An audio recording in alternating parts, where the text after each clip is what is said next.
You can start now. Yeah.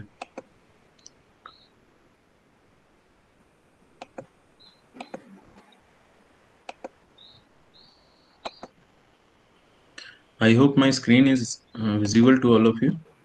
Yes, sir. Yeah. So, as discussed, that yeah. So, as discussed today, that today's topic will be on gallium nitride HEMT based power amplifier design. So, I will first make what is the background of a gallium nitride HEMT, and then what are the RF recent trends are going on, and then what are the basic GAN HEMT model which you can utilize for simulation of power amplifiers, and then what is the RF power amplifier design through GAN models, and then design and analysis of a RF power amplifier. So I will try to make it that you can also design what are the specs we are searching about and how to design a power amplifier, RF power amplifier based on gallium nitride HEMT. So if any queries are there, I am free to ask. It is very much good to have a bilateral communication, not a unilateral communication. So I will always encourage you to ask the questions. If you have some questions, you can ask at any time of point. Yeah. So now, what is the application specific? Because gallium nitride is a compound semiconductor, and we have various types of compound semiconductors, and their respective applications are different. Based on the applications, they are various type of frequency level we can go, various type of power level we can go. As we can see from this figure, that the silicon is having very less power and very less frequency application. If we, as we are approaching towards 6G, so there the frequency range is from 95 gigahertz to 3 terahertz. So it is very high frequency. So in those applications, silicon doesn't work. So for this reason, we have to switch from silicon to the compound semiconductor. So now gallium nitride, why it is best, we will discuss later on. Now just see that what is the RF market. If you see the RF market, everyone can see the screen, na? Hello. Yes, sir. Your screen is Yes, sir. visible. Yeah, yeah. So now, what is RF market? Means various types of devices are there. Like GaN HEMT is there, gallium arsenide HEMT is there, indium phosphide HEMT and HBTs are there. Then LDMOS are there. LDMOS are basically silicon-based MOS. But as you can see that the frequency range of silicon-based applications are very less. So we cannot approach S band or a C band or a X band or Ku band or a Ka band from silicon based structure. So basically we are dealing for this type of band from S to Ka band. We are making the gallium nitride based circuits and devices. Now why nitride family? This is known as nitride family. In nitride family, gallium nitride is there, indium nitride is there, aluminum nitride are there. So why it is has came? First thing what you can see here, that the gallium nitride has higher band gap from silicon. So it can bear a high voltage or high power in between the gate and drain, or drain on source. So it is making it available for high power applications. Now the mobility is also high, so the frequency will also be high. Simply that we know that the drift velocity is equal to mu e. So if the mobility is higher, then the drift velocity will be higher. If the drift velocity will be higher, then from the equation I is equal to NEA VD, you will get to know that your driving current will be also higher for higher mobility. So then the breakdown field is higher 10 times. It's 10 times higher than the silicon. So what we are getting, if the breakdown voltage is 10 times higher, then whatever the device is formed, if it is having 60 volt, then what will happen, that you can make same type of device from gallium nitride, you will get a 600 volts application. So lateral gallium nitride devices are up to 600 volts, and if you are going for a vertical GaN devices, those are like 1.5 kilo volt also. So likewise, we are increasing by changing the material properties. Then this has some issue also, that it hello, yeah, this has some issues also, like it has a polarization, from that it will having a high channel charge, and then it can be utilized for sensing high temperature application and your MEMS device.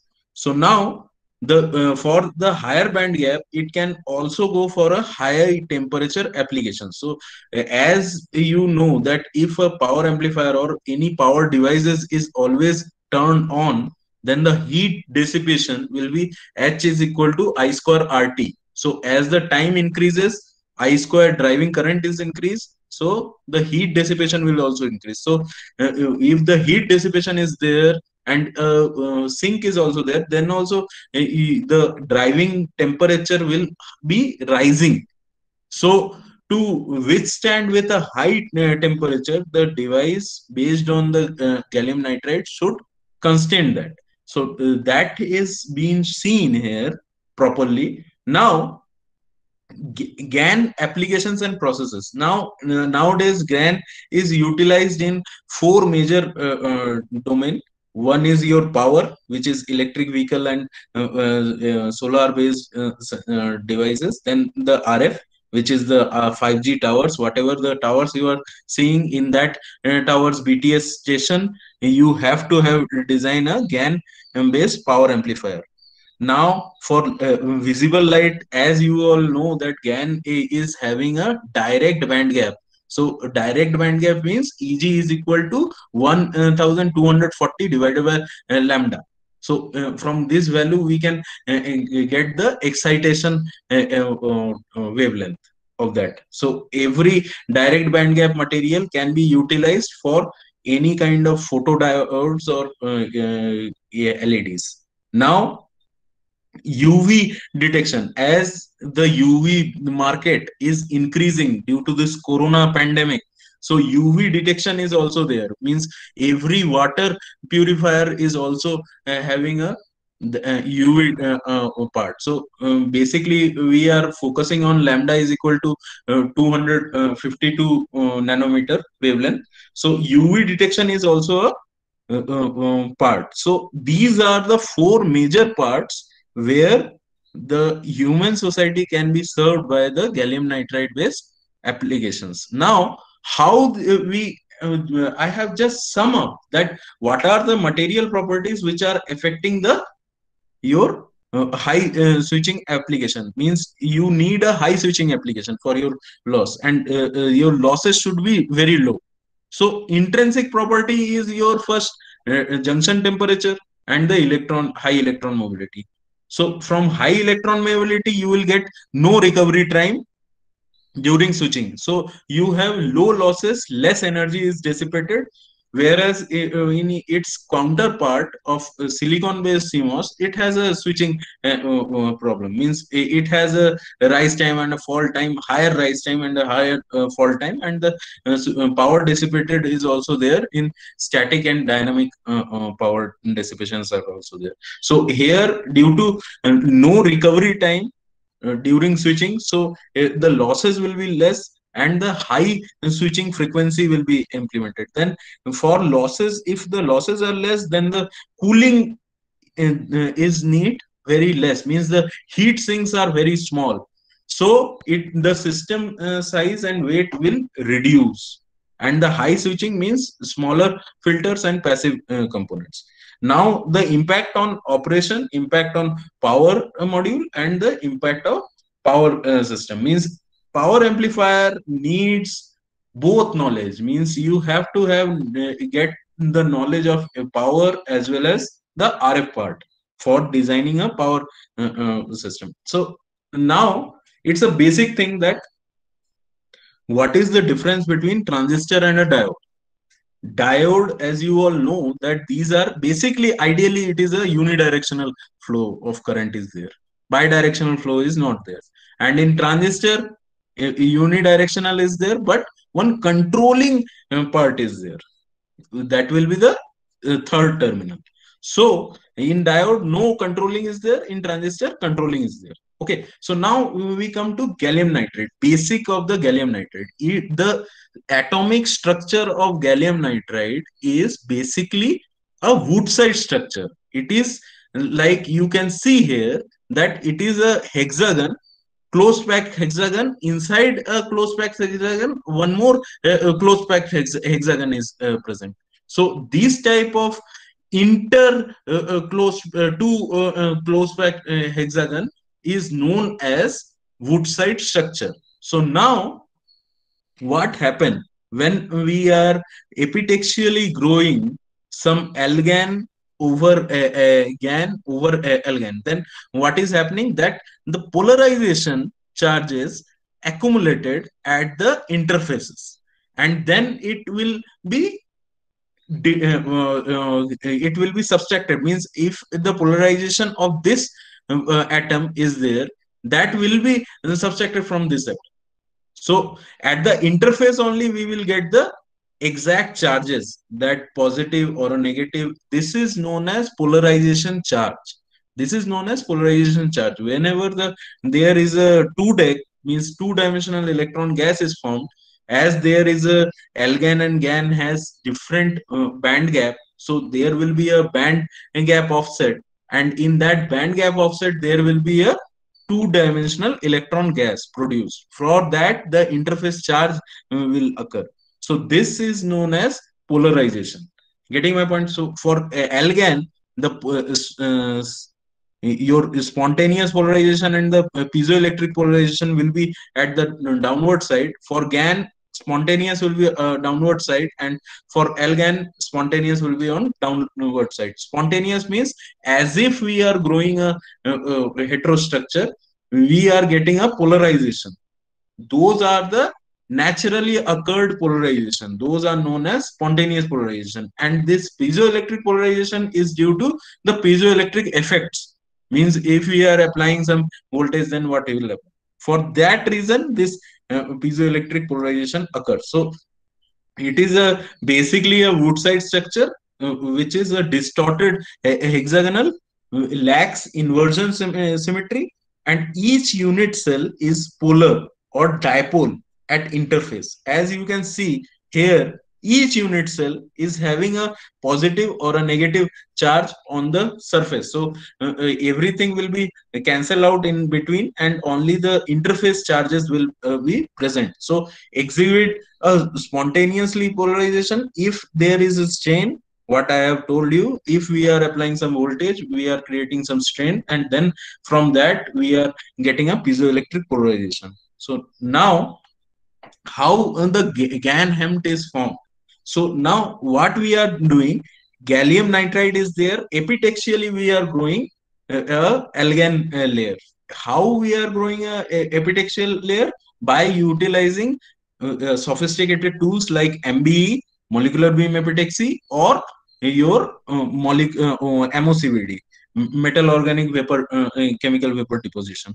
So now these two tools are basically used and in commercial way to grow epitaxial layer over the gallium nitride. So now in algan, the Ln has larger spontaneous polarization, and strain leads to a piezoelectric polarization. Now for GaN, large spontaneous polarization is there. So as you all know that I have shown earlier also that the polarization is on the downward side. Spontaneous polarization is always on the downward side. And in AlGaN, the piezoelectric polarization is also downward side. Now, when these two layers are grown each other, then a net polarization will be there, which will be the difference between the spontaneous polarization of the both the thing and the what is the piezoelectric polarization. Now, what will happen that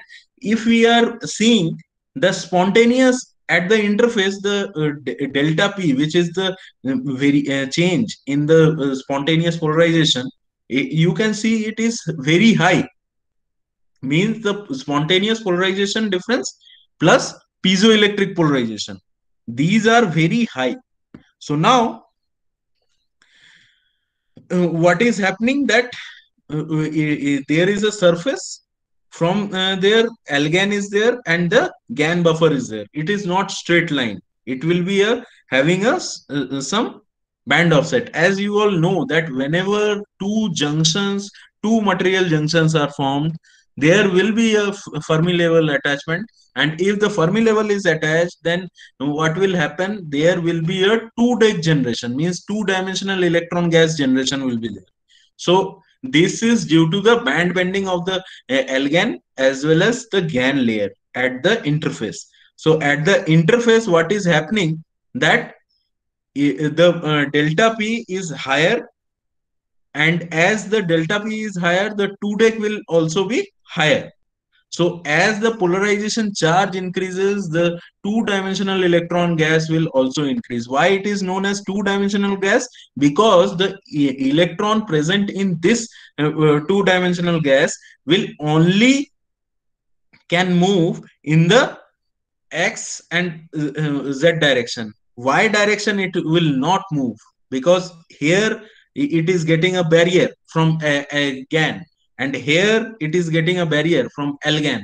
So only they can move in this direction or in this direction. They cannot move in this direction.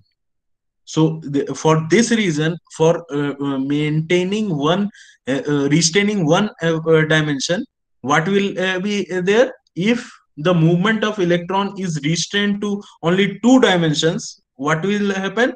The third dimension scattering will not affect. If the third dimension scattering of mobility will not affect, then what will happen? The speed of the device will be increased. For this reason, this type of devices are known as high electron mobility transistor, HEMT. HEMT, high electron mobility transistor. So what is there? That there is a restraint of the third dimension. There will be no movement in the third dimension. Only the second two dimension the electron can move. This will help to maintain the high electron, means the high speed application we can utilize. Now this is like simple for GaN RF electronics. HEMT is a heart of this, and basically when it is fabricated, it is like this, means we have a source, we have a drain, we have a gate, but we have a N plus channel and N plus channel, and the channel layer will be your two deck, means there will be a band offset between the AlGaN and the GaN. So now, as you can see here, now we will refrain it like different type of MOSFETs are there, means vertical MOSFETs are there, lateral MOSFETs are there, these are there. Now you have the alternative of this in the GaN also. So now simply how the idealized and a real waveform is idealized for a switch, means in RF electronics, your transistor act as a switch, means it will move from cutoff to saturation. It will not work in the linear region. So because we are nowadays the basic focus on the switched mode power amplifier designs are focused more, means which are the class D, class E, class F, class E by F. Likewise, various types of D mode, switch mode devices are there. We will discuss those things later on in this slide only. So what I want to show here, that if we are seeing it in idealized form, it is like this, means you don't have any delay time, you don't have any fall time, rise time, but actually there will be some delay time and rise time and a fall time in a practical waveform. So now, if we are seeing a simple rectifier, you will not get a idealized current, means the on and the off state. This on state will be changing due to the on resistance. So now, what are the issue with the gallium nitride? The basic issue is that it does not have its native substrate. You don't get a native substrate to grow. If you are getting those have to be manufactured. So the basic problem is substrate. So there are three alternatives on which the gallium nitride is basically grown. One is your silicon carbide, which is very very much expensive, like 1,400 bucks for 2 inch, and then these type of grown devices are basically used in defense and space applications. Now in sapphire, it is very cheap and scalable, easy to grow, but it has having a heat dissipation, because sapphire is not a good heat sink is a very much issue with the sapphire substrate. Now for silicon, scalable, cheap, but the good quality gallium nitride cannot be grown. Basically for growth we are focusing on silicon 111, means as you know that there are various types of orientations are there. In VLSI we are doing the silicon 100 plane, but for gallium nitride you have to grow it in 111 orientation, silicon 111, because it is a hood side structure, it is not a cubic structure. So you have to grow it in 111 structure. So now, what are the defects? Basically, there are tremendous defects happen because you don't have got the native substrate. So for the heteroepitaxy, stress will come, and if the stress comes, then the thermal expansion comes, and then the surface energy will affect, and then from that you will get the defects. Like defects can be categorized like five. Basically, one is for cracking. This cracking comes when we are growing a GaN on silicon directly without giving any nucleation layer. You will get this type of cracking.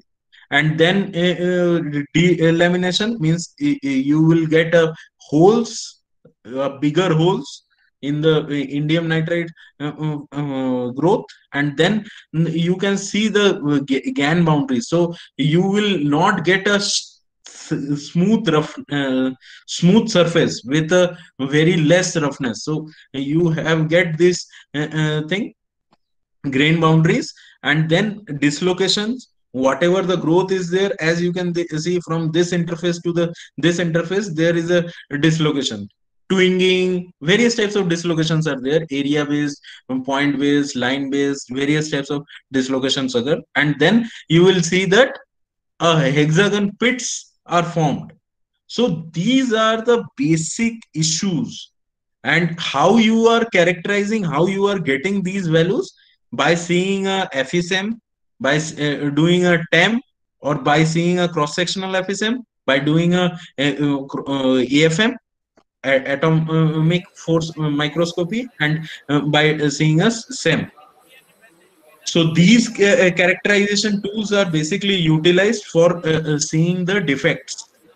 Now, how you can, hello, I can hear some Yes, sir. Yes, sir. background You noise. can. Some background noise is there. Uh, Okay.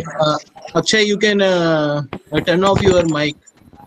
Yeah. Then modeling of the defects means these much defects are there in real time. This much defects are coming. How to model these defects? Now, Basically, these gallium nitride are of asymmetric in nature. As you can see that source to gate and the gate to drain is different in nature. You are not getting the same as in MOSFET. The distance are basically same, symmetry in nature. So here it is asymmetric because it is basically utilized for a higher voltages, higher power driving capability. So for this reason, you have to have make this region more to drive a higher electric field. Now, the how to model one is issue is your contact resistance, then gate dielectric, then background carrier.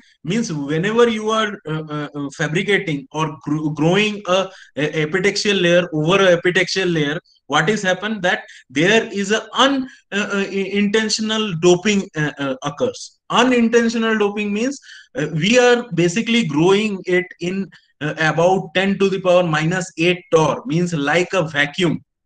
Means inside a MB or inside a MOCVD, a vacuum nature comes. But what happens in that walls, some carrier, unintentionally some carriers are stored, and then when we are growing it, it dopes in the buffer layer.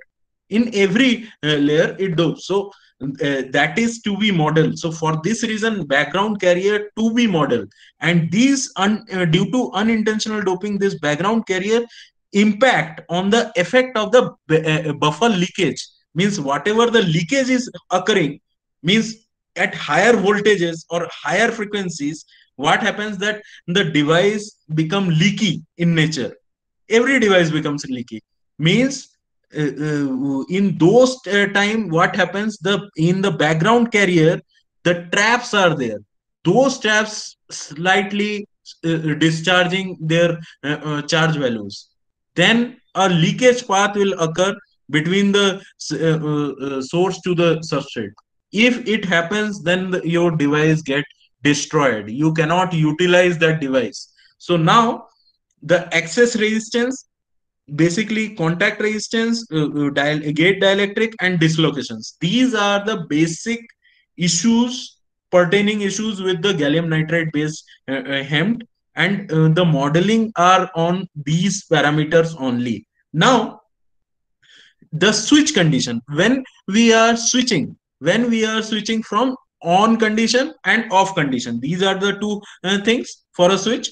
On condition means your device is in saturation. So, okay, so now the GaN HEMT is as grown depletion mode. As you can see, the on voltage is 0. It is acting as a depletion mode. It is not an enhancement mode. This is also going on. Means the research is also going on to make the GaN HEMT as a E mode device. But for now, it is your D mode. Means it is basically on D mode. Now, what will happen? That in off condition, you have to apply a higher negative voltage, like minus 4 volt, minus 5 volt, to turn off your device, and you have to apply a high drain voltage. So your system should have ability to withstand with a high driving voltage, as well as negative gate negative gate voltage also. So now this is the basic fabricated device which is done in the IC Bangalore. What we they are following first, and they are putting a photoresist, and then source and drain contact, then masking them, and then after the masking, they are forming the source and the drain contact, and from that they are doing the MESA isolation. MESA isolation basically utilized to isolate the contacts from the other processes, whatever the other processes will be there. Then they are providing a gate dielectric, which is the gate finger, and then we are fabricating a gate device. This is the basic mask which is utilized, and this is the fabricated device what we have get. One thing you have to remember, that the source and the drain is in ohmic in nature. For GAN HEMT, the source and the drain are in ohmic contact, and the gate is of Schottky contact. Because for this Schottky contact, whenever you are giving some depletion will occur and the gate will turn off. Okay, so gate is of Schottky contact, metal contact, and drain and source will be of ohmic contact. Now we come to the RF evaluation. As you can see that the RF has changed a lot. Means now you are utilizing everything in your pocket. Now, first, what was there? There was a cellular communication. From that cellular communication, the paradigm has been shift.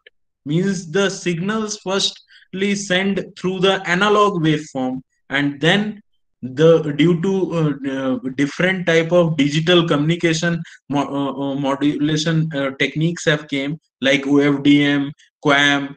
Those are utilized now for transmitting the data. So now basic RF communication basics, if you see that some transmitter will be there, with that some drive antenna will be there with high power, and some receiver section will be there with have a small signal sense amplifier, which is known as low noise amplifier. Now whenever we are transmitting, we are sending the data, what we are doing, we are talking in the means our voice goes to the microphone. Microphone is a transducer.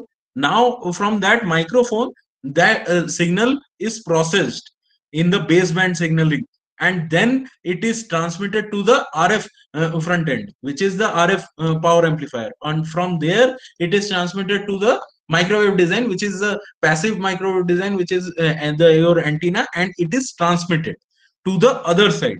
And in the receiver section also, it accepts the waveform, and then from low noise amplifier it shifts to the baseband signaling.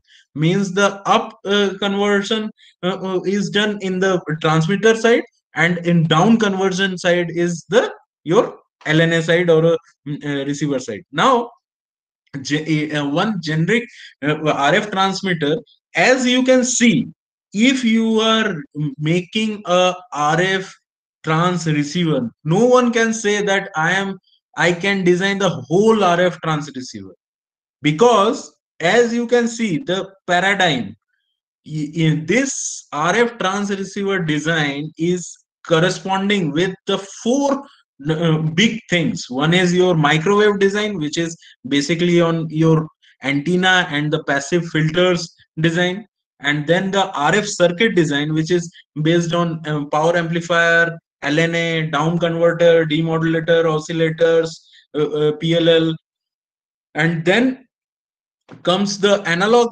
circuit design or a mixed signal design, which is like your analog to digital converter or a digital to analog converter. And then comes your digital circuit design, which can be a FPGA board or can be any other system where you are processing or your digital algorithms are moving on. Means your communication, whatever the communication is there, means the communication modulation techniques are there, like OFDM, QAM.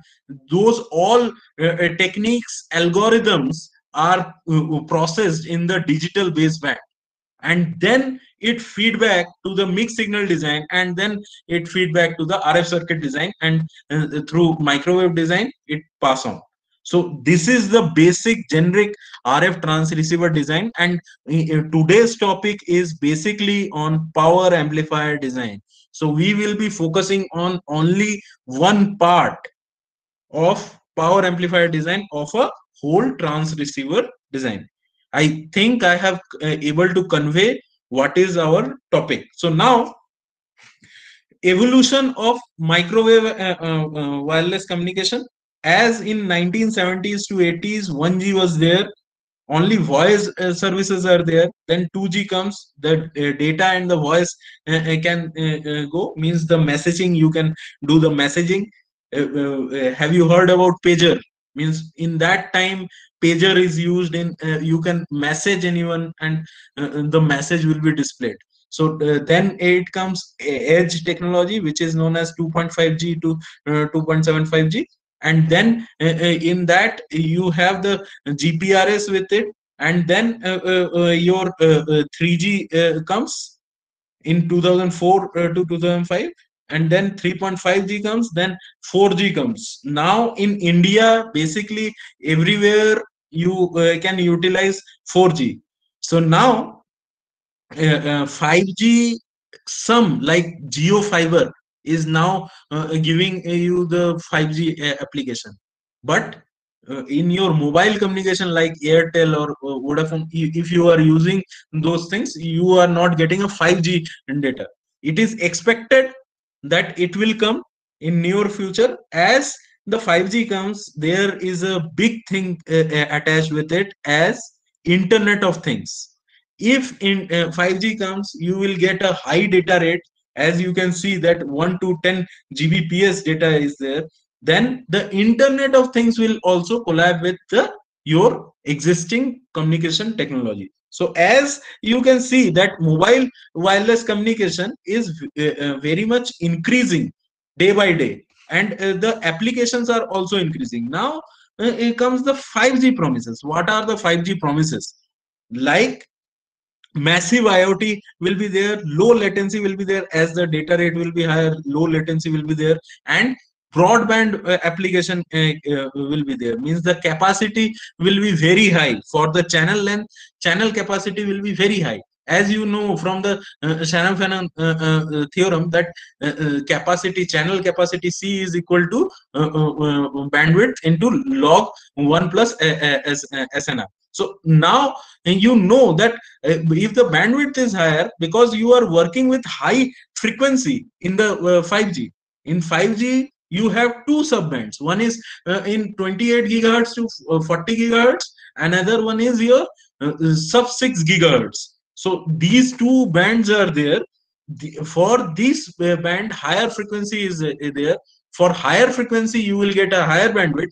For higher bandwidth, you will get a higher channel capacity. So now the capacity will be enhanced, and if the capacity is enhanced, massive IoT will be there. Like you can go for any smart city cameras, then real-time monitoring of the smart city cameras, what is going on nowadays in Delhi. Then the voice, then the numerous sensors can be attached. Then you can implement augmented reality. As you can see in your board games or any game, augmented reality is there. But that augmented reality can be implemented or can be utilized for any real-time application. Like for biomedical applications, some operations are there. Doctor can do the operation from his home only through augmented reality. So these are the critical issues which can be addressed by the higher frequency, and higher frequency we are getting from the 5G. So now 5G is like basically the connection density. You can see that it is 1 million connection per kilometer square. Means 1 kilometer square area, you have 1 million connections you can approach, and the spectrum is higher. As the application frequency is 28 from 40, so the spectrum is 30 gigahertz. It's a very high spectrum, and the peak data rate is about 20 gigabyte per second. Data traffic 50 exabytes per month. Latency is very less than 1 millisecond. In whereas in 4G the latency is 10 millisecond. So now we can approach a high density. Now what are the downlink speeds? As the technical generation is increasing day by day, what is happening? The download speed is very much needed, as everyone need to play PUBG or any other gaming stream. They have to have play in a real time scenario. And how to get a real time scenario? If you have a high data rate, then only you can get a real time scenario. I think everyone has experienced in their life the LAN gaming. First, we have utilized the Ethernet based gaming. Now everything is wireless, nothing is wired. So for wireless, you have to go for a higher frequency. From that, high capacity channel capacity will come, and from that high data rate will come. So in 5G, as you can see, 10,000 Mbps we can go. So high bandwidth and high frequency operations, these are the basic thing. Now the 6G is also coming. This is on the research. Basically, for application are artificial intelligence. As you can see that everywhere AI is dominating. So real time AI, for real time performance enhancement, or for real time detection, you need a AI system. So AI is basically giving you artificial intelligence, means your sensor node or your IoT system will become intelligent by putting a AI based system. Now extended reality, it is, first we have seen augmented reality, then virtual reality, now it is extended reality. Because the in 6G the data rate is very high, because the application frequency is from 95 gigahertz to 3 terahertz. So the application range is very high frequency range. You will get a very high data speed for the real time experiences. Now automation and robotics are also utilized. Now 6G requires massive performance improvement. As the frequency range is in terahertz, the basic problem which researchers are facing is the attenuation. Means the frequency is higher, the wavelength gets attenuated. If the wavelength get attenuated, the data whatever we are sending at the high frequency, that data can be distorted. So this is the basic issue with the 6G. 6G means sixth generation, and but the your data rate is 1000 Gbps and may utilize frequency up to 3 gigahertz. So basically what they are telling that they are doing the comprehensive AI, means some UE is locally UE is going on in your mobile phone, that is connected to the base station, that is connected to the core network of the base stations, and then the application server. Everything will become in end-to-end AI. You don't have to worry about each thing. As now we have to worry about, means if we are going for a edge-based technology, what we are doing, we are locally processing the data, and then we are sending the decision or the data decision-based data to the cloud, and there they are processing, and from there they are giving the decisions. Now if the high data speed which is getting in the 6G comes, that everything can be done in the cloud. We don't have to go for any fog based system or an intermediate based system.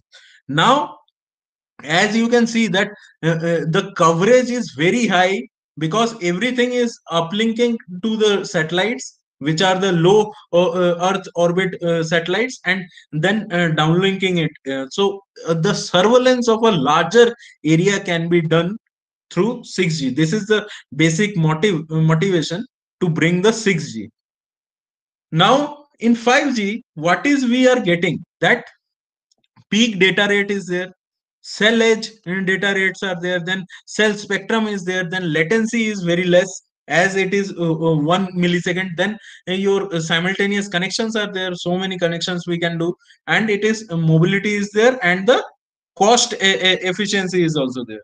Then what we can see, that the frequency bands, as I have told you earlier also, the sub 6 gigahertz and 28 to 40 gigahertz are there. Now for 5G small cell, companies Cruvo and Parentry Semi is there, which are offering a SOI technology based devices, low power for limit coverage area, and the solution of low power can be replaced by the GAN technology, which is a high power module for data transmission, and the basic data transmission can be done by only a power amplifier.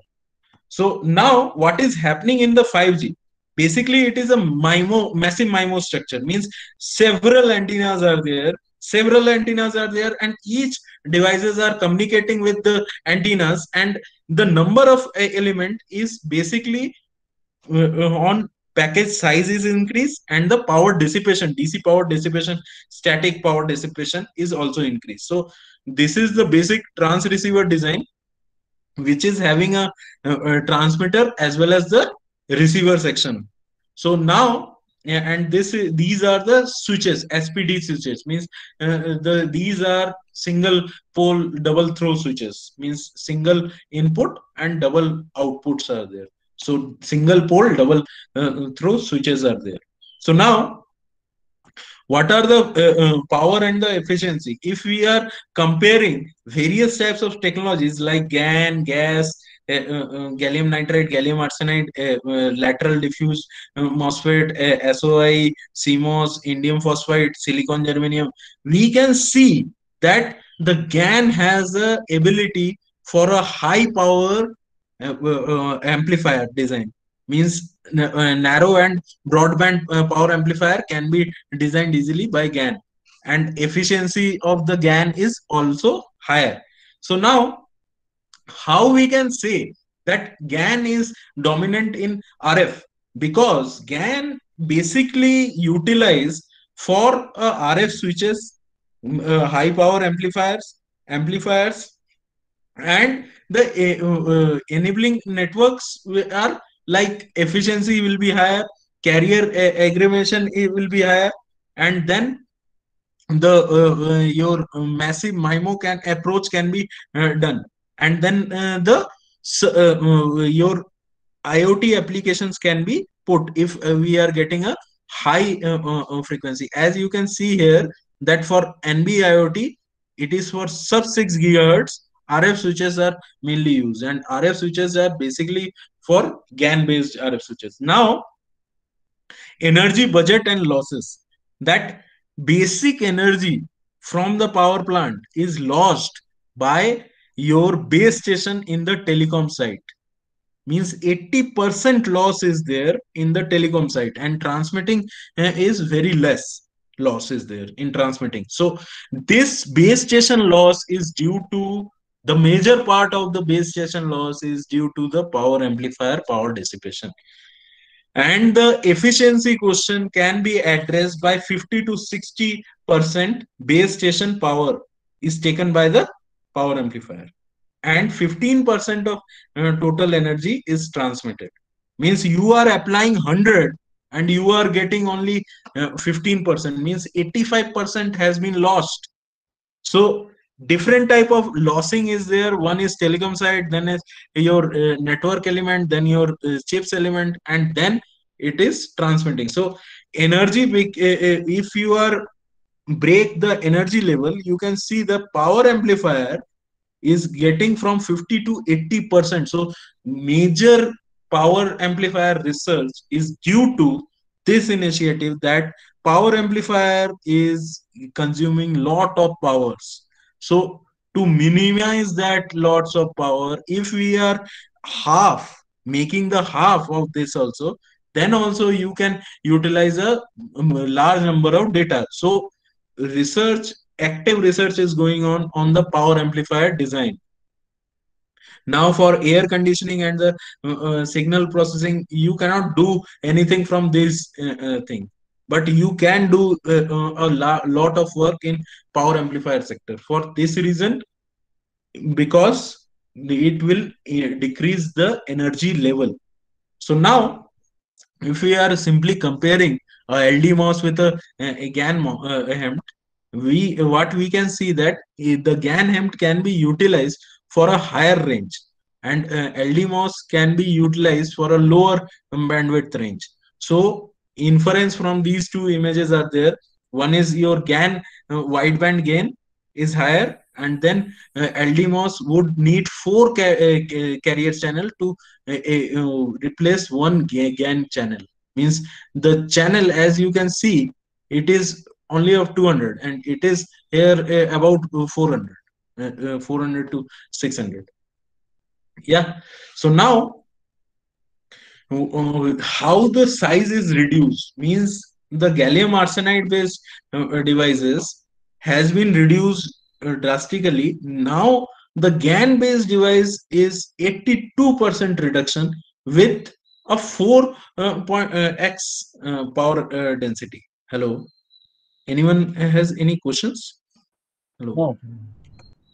Yeah, just one ping has came. Okay. Please switch your camera. Okay, sorry. Yeah. Now, can you see the screen? Yes, Is it a yes. full? It is Yes. a full screen. Full screen, no? No, not It a is full not screen. not a full screen, no? Yeah, No, now it's full screen. yeah. Now, as you can see that the size is reduced drastically and the power and delivery density is also increased. As you can see that it is of 650 and it is for 800. The feature size is 150 micron, and here 150 micron feature size you are getting about 2800 milliwatt per millimeter. So it is a drastically change of higher power density, means high power density, small size, and miniaturization and easy integration. Now comes to the gallium nitride HEMT models, means how to simulate these things. The features are good, how to simulate it. Now we have to came up with various types of models like Curtis CFET, CFET, then E model, then Angelo model. But the issue with these five models is like these all are empirical in nature. What is the meaning of empirical model? Models are like three types. One is your analytical model, which will be a physics based model. One will be your empirical model, which will be a mathematical model, which is only fitting the curves, and you are making a mathematical equation from it, and you are getting a large number of fitting parameters or a tuning parameters, but you don't know what is the physical significance or what is the inference of those parameters. Those are known as empirical models. And then in comes your compact model, which compact everything. And nowadays one more model is coming on, which is neural based model, which is basically a data fitting training of a model with the desired data, and then we are testing the data. These are the four basic characterization of the models which are going on. So these all were your empirical models. No, so now we come up with a compact model which can give various types of parameters. Now, in compact model also, the physics based model, as you can see, the physics based model can be characterized into two things. One is your charge based model, one is your surface potential model. Now, the charge based model is the MIT virtual source GAN HEMT models are there, and for surface potential based model, which is the ASM model, which is invented by our Professor Yogesh Chauhan of IIT Kanpur. They have invented this ASM HEMT model. Now, this model is basically utilized for advanced SPICE model for GAN HEMT. Now, what are the summary? As it is from the Indian scientist, we should know about the summary of it. That first it goes to the electrostatic calculation is there. From that electrostatic calculation, they are calculating a two-deck charge, EF, and Fermi level and the surface potential. Then they are calculating the from the transport models, where they are calculating the IVCV curves, and then the higher order models is used for large simulation like harmonic simulation, noise simulation, transient simulation, and all. Now the core of the model is basically DIBL, velocity saturation, flicker noise, subthreshold slope, trapping, and then complete drain model is compared by this equation. Means, as you can see, the equation has incorporated every details of the parameters. Different type of parameters have been incorporated here, and then these models basic extraction is like first set the L and F of this, and then extract the V of NF, and then the IDVG, then extract various parameters like RDS, and then extract the VSAT to improve the ETA or a linear ID, then extract the lambda, which is the channel length modulation, and then we set whatever the second order effects are there, then we are calculating those, and then the temperature parameter, and then the capacitance modeling is done. This is the flow graph of the ASM HEMT model. Now, in how we are basically doing this mixed mode simulation. In the mixed mode simulation, what we are doing, that we are always incorporating a GAN device, which is done in Silvaco or Centaurus or Cogenda. Anywhere you can simulate the GAN device, and you can take that GAN device and make a mixed mode simulation there. Every tool, as Silvaco is using SPICE, likewise Centaurus also having a mixed mode simulation.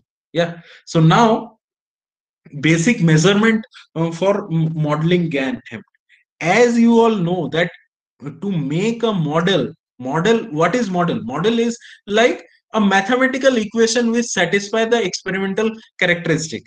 For experimental characteristic satisfaction, a mathematical model is utilized. So first we have to characterize, we have to do the measurement, and for measurement, four things are very crucial thing. One is your calibration should be there, then repeatability should be there, then de-embedding of the model parameter should be there, and the pulse IV should be there. Why we are going for a pulse IV? To see the second order effect like channel length modulation.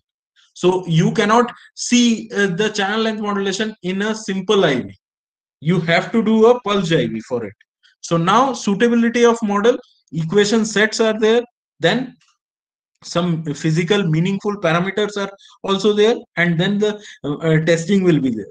So now calibration, different type of calibrations are going on, like TRL, slot means your short load open through, SLOT, short load open through. These are the calibration techniques which we are utilizing to calibrate our system before doing the testing. And repeatability means if you are getting some IDVG or some S parameter, you have to get those S parameter for 10 measurements. So this is known as repeatability. And then the de-embedding models, like how you are de-embedding the parasitics, pad parasitics and the bond wire parasitics, how you are de-embedding. Those models are also crucial. So now, how the Angelo model or any empirical model works, like first they take the parameters for IV, CV, S parameters, then appropriate model they are taking. From there, they are doing the parameter extraction in ICCAP. Basically, ICCAP is basically utilized. It is a Keysight product for parameter extraction. Then the model is validated. You will get some curves, and from there you have to test that in time domain what is getting, means what we are getting in time domain, means numerous time you have to do this optimization, you have to do tuning and optimization, and then the model is acceptable. So one model granting CMC means this is the basic head for model granting committee. So every model has to pass the CMC test. So now how RF measurements are done, because we are dealing with, this talk is on RF power amplifier. So first you should know about RF measurements. So basic part of RF measurement is S parameter, which is get from the VNA. So easy for a high frequency, hard to do for open and short circuit test, and then calculate the other quantities, cascaded transformation, compatibility with simulation tools. Now, circuit design. Important parameters of a power amplifier is high power, high efficiency, high reliability, good frequency range, non-complex matching with wideband, and linear for varying amplitude modulation. So now again comes with the material property that gallium nitride has a high band gap, which is giving a high temperature operation. Then it has a high breakdown, which is giving it for high power application, and it is also having a high saturation velocity, which is also giving a high max, means Vmax, high max, and lower thermal heating. So now basic objective of GaN transistor meets high power. How they are getting a high power? If we are they are able to get a high breakdown voltage, high peak current, and high current capability, then it comes to the good efficiency, that low knee voltage, high maximum voltage, means the breakdown voltage can cut off current at high voltage, low minimum, and then low semiconductor or circuit loss. And then the high reliability comes, which is for high temperature. As I have stated earlier, heat dissipation is equal to H is equal to I square RT. So if the heat is dissipated regularly, as the device is switched on for 24/7, then the operation should be for high temperature also. So the material should withstand with a high temperature also. So this is the reliability issue, that lower thermal resistance, high reliability processes, and the high temperature operation. Now, what are the foundries? Mimic foundries are there, that HRL, Grunum, Raytheon, and your Triquant is there. Basically, they are fabricating this Mimic foundries. Mimic means what? Mimic means monolithic microwave integrated IC. It is a counterpart of RFIC, which is a RFIC basically of CMOS based design, and Mimic is basically for compound semiconductor based design. Means whatever the size I have shown you earlier slides, those all are the Mimic circuits. Those all are the Mimic circuits. Means the whole circuit has been fabricated on a single IC. Getting my point? So monolithic microwave integrated circuits. So now think about like high efficiency. As we have earlier discussed, that the most of the power in the power BTS station is wasted by the power amplifier. So the efficiency is a crucial issue for the power amplifier. So as you all know that there are basically two types of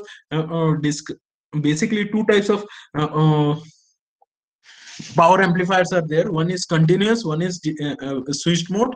In continuous, A, B, C, class A, class A, B, class A, B, and class C comes. And in switched mode, class D, class E, class F inverse. Likewise, various types of hybrid switched mode devices are there. So we will be discussing those things. Now, first of all, if you are designing a power amplifier with a gallium nitride HEMT, first of all, we have to set a DC load line. This is the known as DC load line, from which we are getting the quiescent points. Means we are getting a range of the points for which the application can be utilized. And as you can see that here the IV curves are going down. These IV curves are going down because of the self-heating of the transistor, and this because of the substrate, because GaN don't have its native substrate. For this reason, various types of defects comes, dislocation comes, and those defects and dislocation makes it a self-heating approach. So you will get a IV curves like this.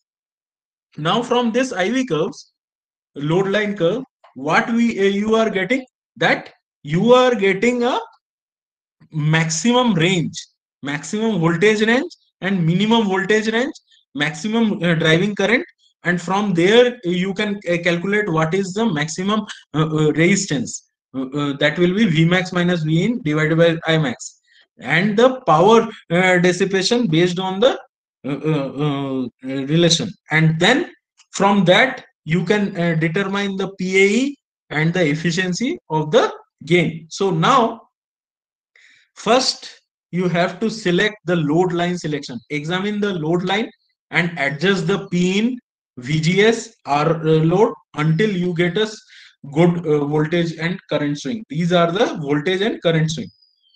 This is known as voltage and current swing. This should be in proper in nature. It should not be like a sinusoidal only. So there are many answers to you. Then first you have to see the what is the P out, PAE, gain, compression for linearity, and then choosing the possibility always. Then you have to make a gain is compressed about 1 dB in comparing with various possibilities.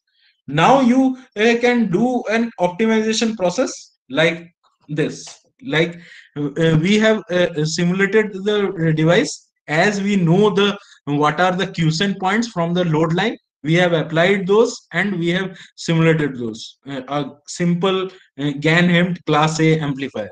We are getting a efficiency about 45%, which is very bad. So now we will shift to other things. Now we are seeing these crucial parameters. One is gain and phase versus P in, means we are changing the power, we are changing the driving power and input power, and the gain and phase is changing of the power amplifier. This is the crucial thing. For low gain and phase variation, versus P in is ideal for low ACPR, adjacent channel power reduction ratio. So this is basically a crucial parameter for linearity. So now linearity will come, we will discuss. Now for class D, E, F and F inverse, basically these all are switched mode power amplifier, means we are utilizing a power amplifier transistor in a switched mode characteristic. So we will be seeing that what is the parameter of the changes. Now as we know, this is from the book only. As we know that class A has a conduction angle of 360, class AB is 180 to 360, and then class B is 180, and every switched mode conduction angle is 180 degree, and the efficiency of switched mode is very high, more than 78.5, which is the ideal efficiency for class B. And then for low gain, gain is very low, and the issue with the switched mode is linearity, means the harmonics is a critical issue, means you don't have get a highly linear power amplifier design. So now as a summary, we can summarize the whole classification like class A, class AB, class C, class D, class E, class F, class D inverse. Likewise we can summarize it, and these all are in the books only. So now one more thing apart from linearity is stability, means whatever the circuit you are designing, that circuit should be stable.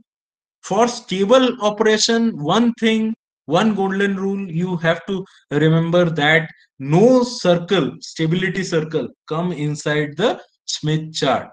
If any stability circle comes, you have to implement a shunt resistance or shunt series resistance to shift it. Like if it adds from the left side, some stability circles comes inside the your Smith chart, you have to put some series resistance to stay out that stability region. If from the right side some stability circles comes inside the Smith chart, you have to put a shunt resistance to leave out from the Smith chart. Getting my point? So now we will be discussing and we will be trying to develop a whole power amplifier design for WiMAX application. 10-watt WiMAX application. So we have taken one GaN-HEMT amplifier. So GaN-HEMT device. Now with that GaN-HEMT device has your VDS about 50 and IDS is equal to 100 milliamps. And then basically we are going for a class B approach. Simple continuous power amplifier design is there, and design objectives are there, like power should be higher than 41 dBm, PAE should be higher than 70%, efficiency should be higher than 80%, and the gain should be higher than 8.5 dB. It should be stable from 0.1 gigahertz to 10 gigahertz.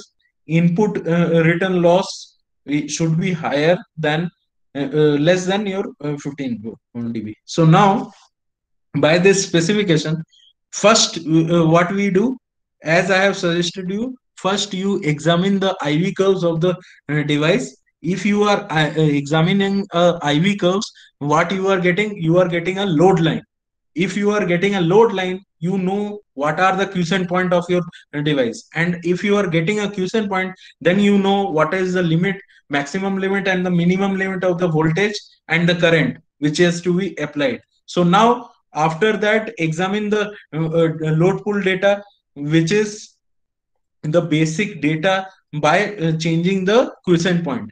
We have to see the load pull data and then determine the circuit using a transmission line. The basic transmission line is like we are terminating everything in the input side at the output side by 50 ohm. So now examine the P out versus P in, then P out versus your frequency at P in equal to 30 dB as it is given in the specs. Now optimize the circuit for the operation. Then we in step 3 we have to see or match P in for 30 dBm over a frequency. Need to use a 10 degree 50 ohm length as a transmission line for making it stable. Then we will analyze the stability circles, and after analyzing the stability circles, we will get the K factor and mu2 from the stability, and then it should be completely stable circuit for your range. As it is given in the specs, it should be from 0.1 to 0.100 gigahertz. Now this is the overall schematic, but we don't know what is the inside these, what are the values of this. This is the overall thing. By the specs we have determined this. Now how to determine it? Now we have taken one load line 50 ohm 50 volt as it is given in the specs. Then for that 50 volt and 101.2 milliamps, we have seen the gate current, and then we have seen the load pull data. This is the load pull data.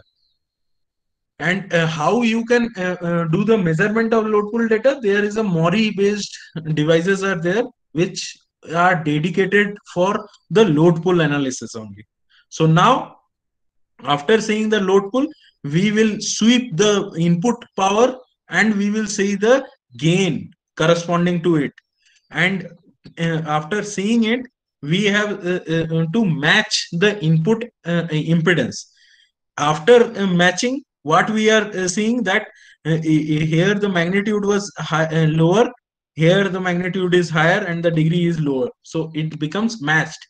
As you all know that 50 ohm line is this, means resistance line is this, the straight line in the Smith chart is a resistance line, and the circles are admittance or impedance circles are there.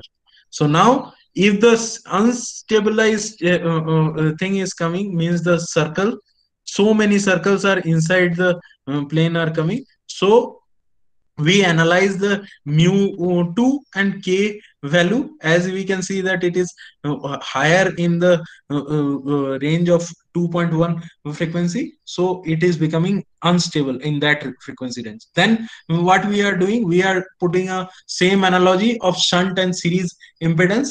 Then we can see that everything has been stared out from the Smith chart. Then we can finalize that our system become, or our circuit become stable. Now we are doing a input impedance.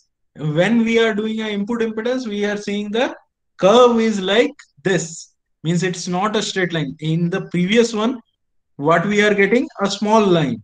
After putting impedances, means series and parallel, the impedance, input impedance of the power amplifier gone up, and then we are putting a power amplifier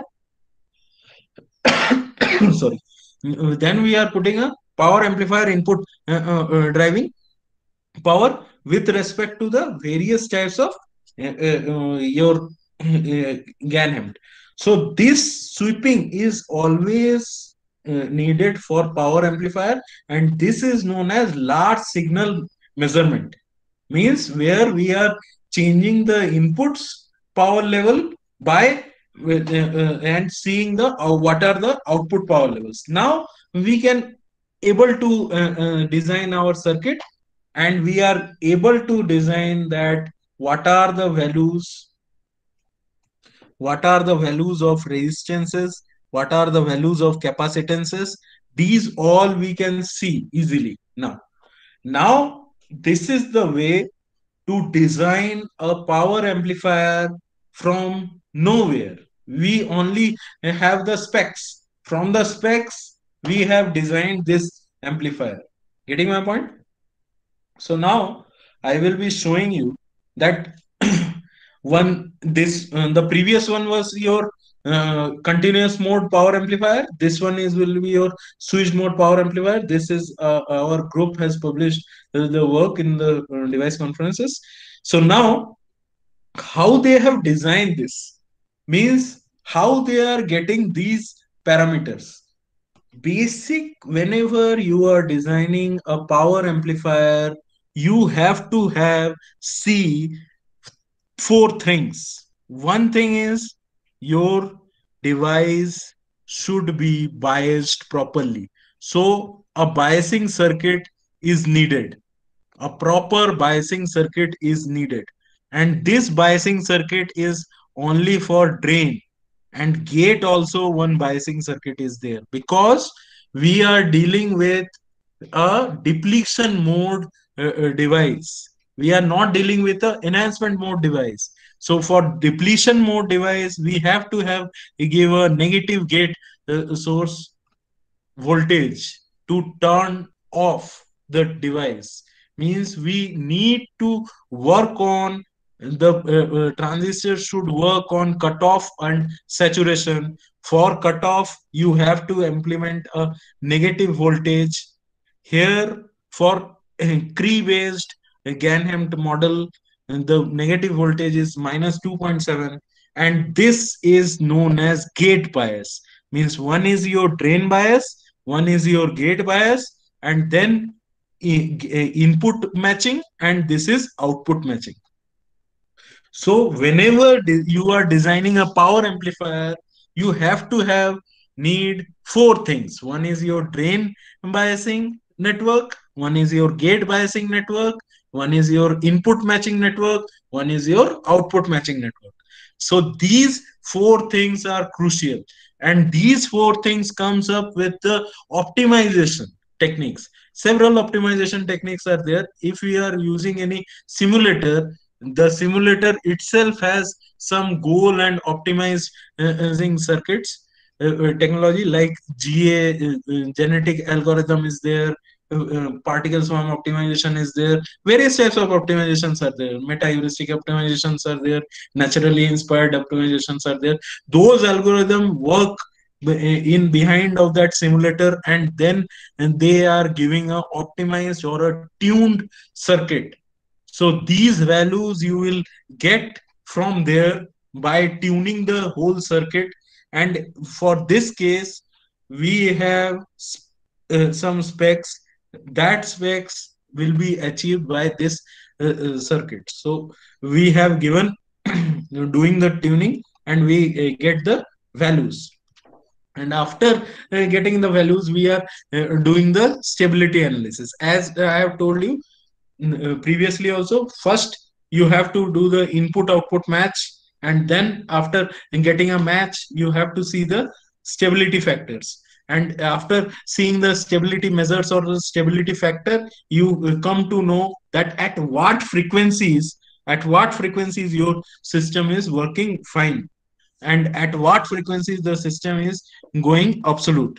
So basic Rowlett stability factor, which is a K at 3 gigahertz, work fine for us. So we have taken it at 3 gigahertz, and we have seen the gain and the power added efficiency. PAE means power added efficiency. How the power added efficiency comes? That the efficiency is decreasing or increasing by changing or sweeping the input power.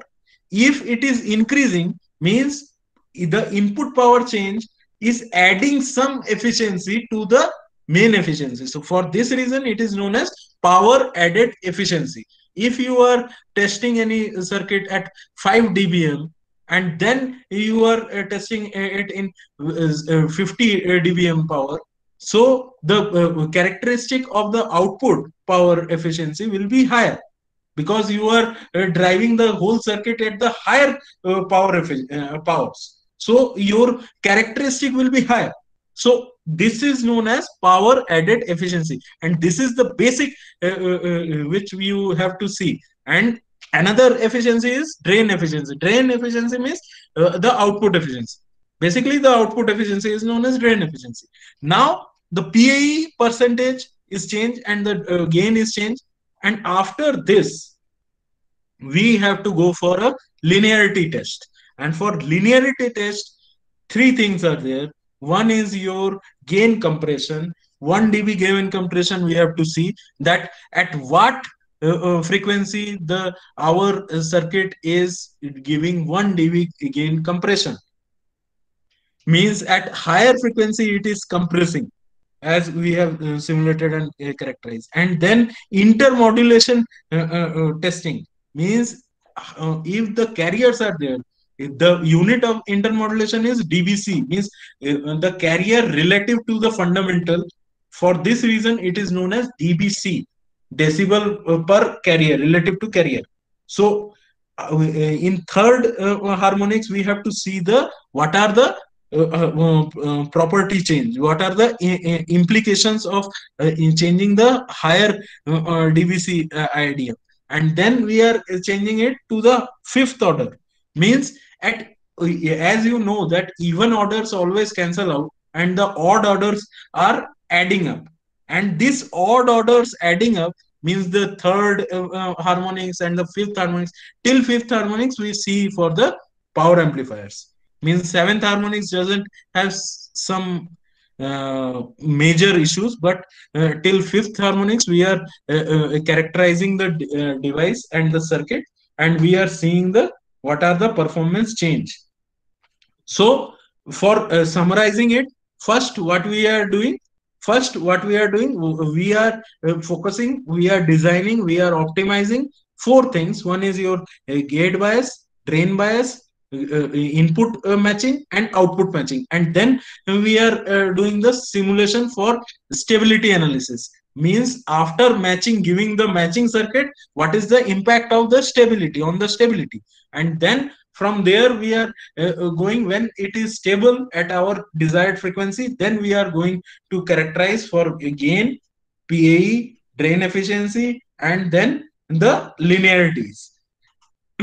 After doing all that thing, means these all thing can be done in the VNA, means vector network analyzer. Means when you are characterizing it, and then when you are doing a signal generator and spectrum analyzer. In that you can see the ACPR.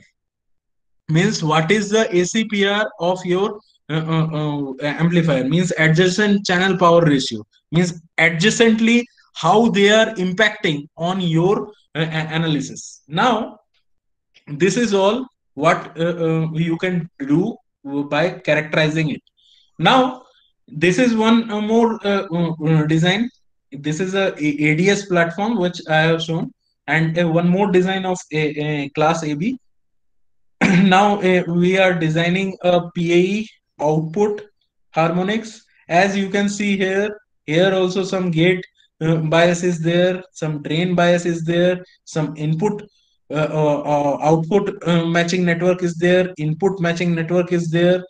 So for stability we have put this term. So these are the crucial thing whenever you are designing a power amplifier. You have to have see these things. These are the crucial things. So now for a wide range we have designed it, and the simple power input power is drag from the 10 dBm to the 40 dBm, and then we are seeing what is the power added efficiency, and then what is the gain corresponding to it, and from it we can characterize the noise circles also. Now after this we are seeing the 1 dB gain compression point. It is a 1 dB gain compression point which is coming up in the higher dBm output input power, and we can characterize our class AB system for your 10 gigahertz to 10 up to 10 gigahertz. Now we are seeing, as we are focused on 3.5 gigahertz, we have designed the whole circuit for 3.5 gigahertz, and the IMD3 and third order intercept points we are calculated, which are the important parameters for the linearity, and from there we can conclude that our system is highly linear in nature. Then comes one more circuit. These all circuit, why I am showing you, to remember that it is a very easy thing. You can easily design any kind of circuit and you can play around the circuits by the simulation parameters. So you can do these simulations very easily, and then again we have calculated the gain and the power added efficiency, and then the stability, and then we are designing the stability parameter, and then after it we are going for a linearity issues, and after this we are getting a good amount of linearity. What we are focusing on, as you can see that we are changing the frequency from 0 to 20 gigahertz. It is a very large range we are changing. And why we are seeing the very large range? Because if any abnormality come in the higher range, the basic design rule is you have to have go for a 10 respect. Means if you are designing your circuit for 2 gigahertz or 2.5 gigahertz, you have to have characterize your or simulate your circuit till 20 to 25 gigahertz. Means it is a 10 ratio. Means when the circuit is simulated and when the circuit is fabricated, there are various things which come up, like parasitics come, which introduces the intermodulation distortion, which introduces crosstalks between the two transmission lines. Because when you are fabricating it, everything means you are not idealizing anything. You are getting everything, every ICs in the form of your basic package. So now what you can see that everything is in package. So these packages you can easily come up.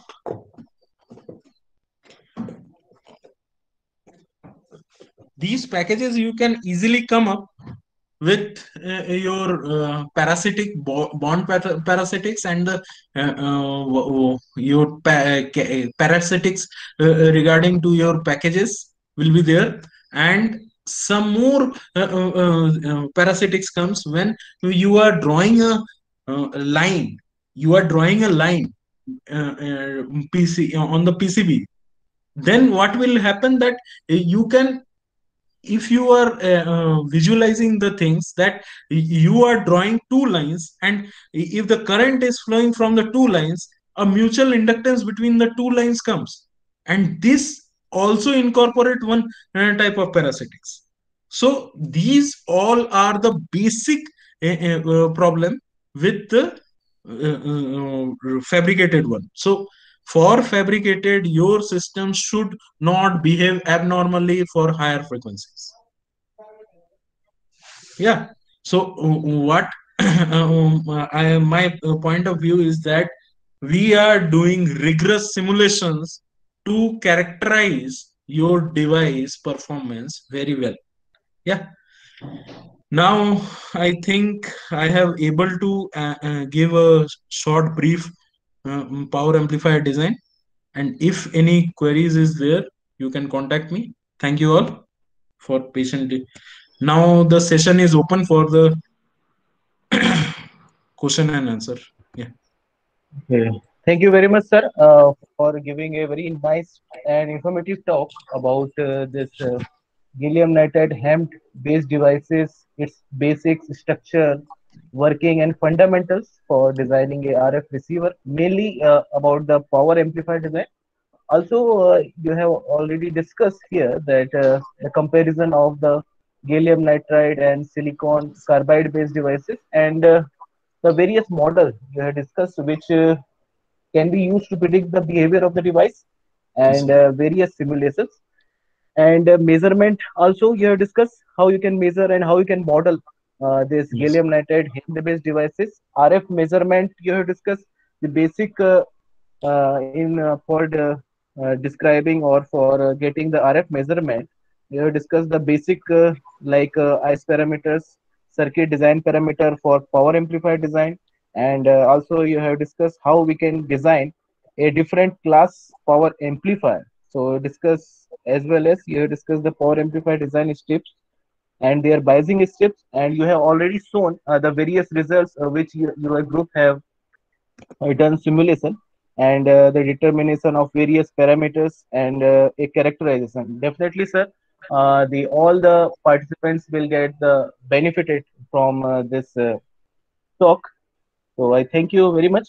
If any Yeah. participants have any question, so you can write in the chat box. So good afternoon, sir. Yeah. Good afternoon. So myself, Dr. Rajita. I'm very happy to listen your session, sir. It is very informative. But Yes. I have a Thank you. query like, what kind of software can we use? Is there any open source softwares are available to do all kind of Yeah, simulation? yeah, yeah. If you want to go for a open source, there is a open source software like you can do in NG-Spice. Okay, so actually GAN-based devices and circuits are discrete mode circuits. So as you are not doing a monolithic microwave IC design, you are doing a discrete mode. You can characterize your device analysis by any NG-Spice or your any spice tool, whatever the spice tool is freely available. HSpice is also used.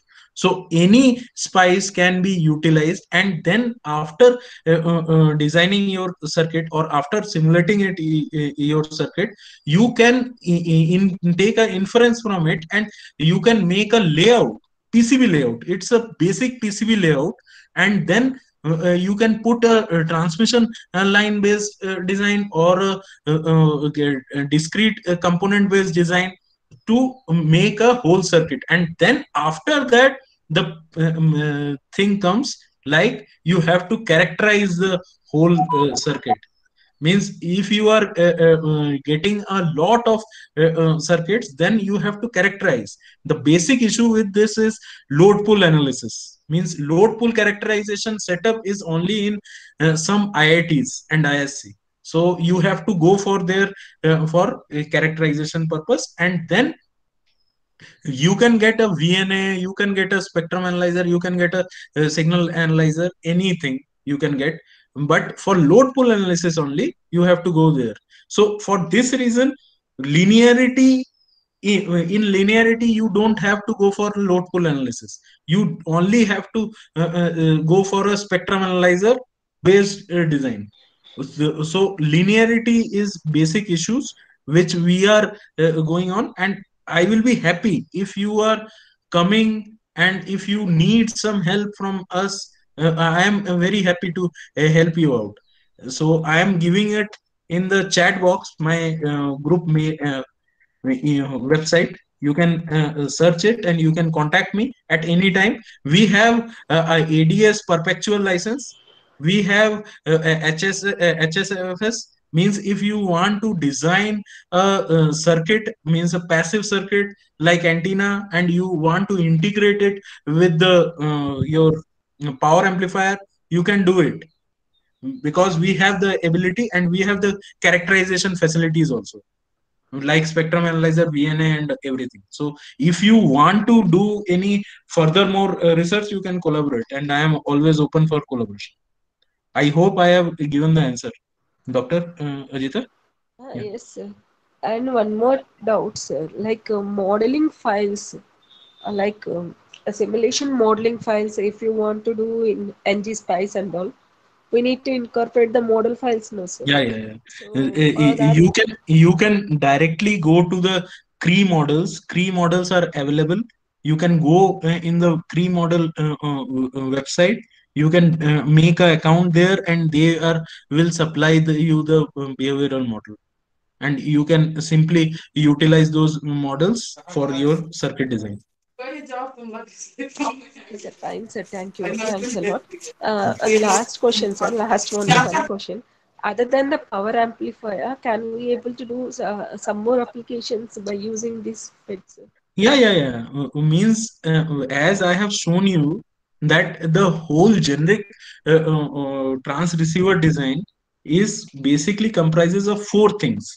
One is your microwave design, which is dedicated for antenna design and passive element design. One is your RF circuit design, which is the low noise amplifier, or a PLL, or a oscillator, or a mixer. These all are coming in the RF circuit design. And then comes your mixed signal design, which is the ADC or a DAC. And then lastly, it is a baseband signal design, which is a digital signal design. So the integration of these four things come up to make a RF transceiver design. So you can choose according to your whatever the resources are available. Based on that, you can choose which type of circuit design you want to go for it. Thank you, sir. Thanks a lot. Sir, one Mm. request to Sumit, sir. Sir, Yes, whatever yes, the ma'am. SAR shared with us, like the information, can you Yes, please share with us also, sir? yes, definitely, The ma'am. data. I will share all the details, and I have already recorded this meeting, so I Thank you, can sir. share you the video Thanks. also. Okay, sir. Thank you, Any sir. Thanks a participants lot. have any questions, so they can ask.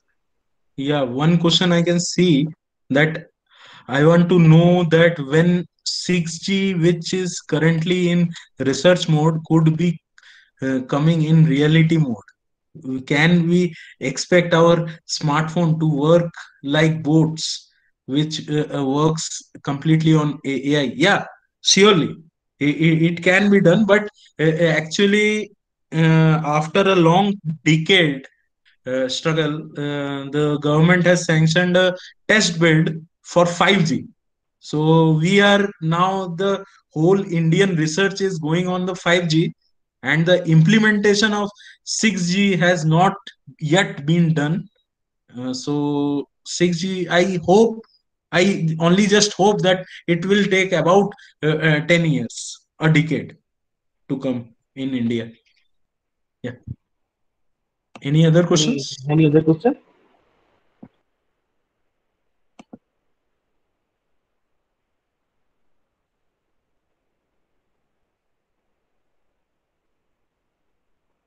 Sir, I have one question regarding Yes, sir. this gallium nitride power amplifier based design. So I want to ask that what are the challenges you have observed and for designing this power amplifier, and your team, I think your team is working on them. So I Yes, sir. want to know the challenges what Yeah, you have observed. actually, the first challenge was, as I have discussed earlier, that we have to make four circuits individually.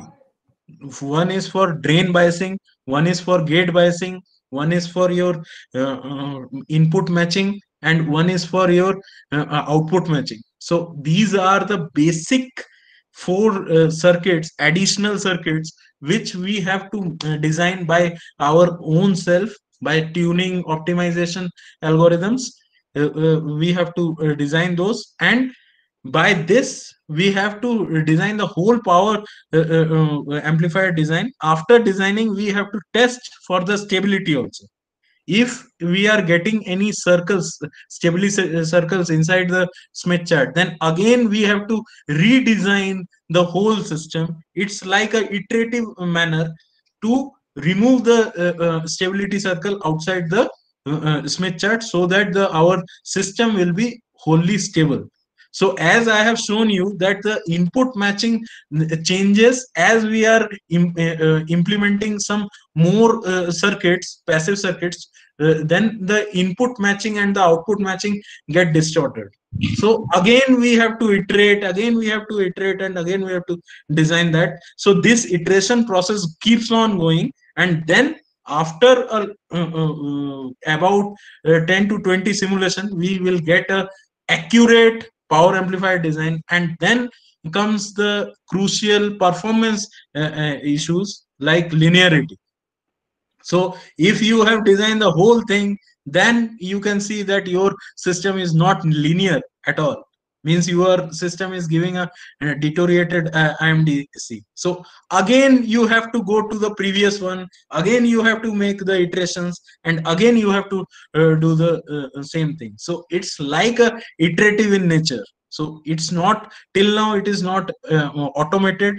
So we have to do the things, and these are the basic challenges. Means the linearity is a basic issue with the switched mode power amplifier, because the switched mode power amplifier are getting higher efficiency, whereas they are very less linear in nature. So linearity is a crucial thing, and we have to work on it. So our team is working on designing a highly linear power amplifier GAN HEMT based design. So these are Okay, the basic performance challenges. Yeah. thank you, sir. So I think your team is working Yes, on sir. any project related to this. Yes, sir. Yes, sir. Yes, sir. So I can see any no one has any question. If anyone have any questions, so you can ask now. Otherwise, we will close this session. I am giving my email ID. If anyone want to contact me for any internship purpose or any thing, you can contact me. As we have the facility here, so we can give a remote access for our facility, so that you can also make it very easily. Yeah. I think no one has any question. So thank you very much, sir, for Yes. giving a nice talk. And definitely the participants will benefit from this. And soon I will share the video with all the participants after completion of this program. Yeah. So I have already recorded all these things. So thank you, sir. We will meet Thank you. again in next Thank you, time. sir. Thank you, sir, for inviting me for the talk, and thank you, organizers, for inviting me for the talk. Yeah, I am really delightful to have a large audience like this. It's about 89%, so it's a large audience. Thank you. Yes, sir. Okay, sir. Thank you. You can leave. Thank you. Okay, participants. So now this session is over. So we will meet again on next session, afternoon session, which will start at 3 p.m. So you can join before 5 minutes of starting this session, 3 to 5 session. Okay. So now you can leave this meeting.